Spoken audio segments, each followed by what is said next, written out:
Usephazamiseke emqondweni wesifazane ngemuva kokunqaba ukushada nesoka ebelimxhasa ngezimali enyuvesi.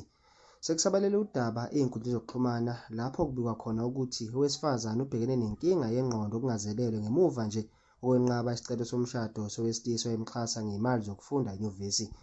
Ngokusho kwemibiko kuthiwa lo wesilisa ubemeseka kuzo zonke iy'fundo zakhe, ekhokhela iy'fundo, indawo yokuhlala nezidingo eziyisisekelo ngethemba lokuthi ubuhlobo babo buzobaholela emshadweni ngelinye ilanga, njengoba kuvela ukuthi baba nesivumelwano bobabili ukuthi lo wesifazane uma esephothule ukufunda esethole iziqu bazoshada.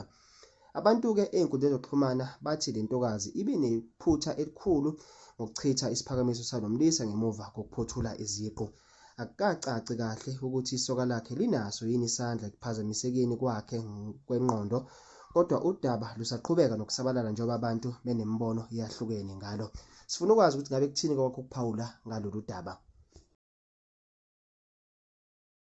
Isambane News sibuya nazo sishisa.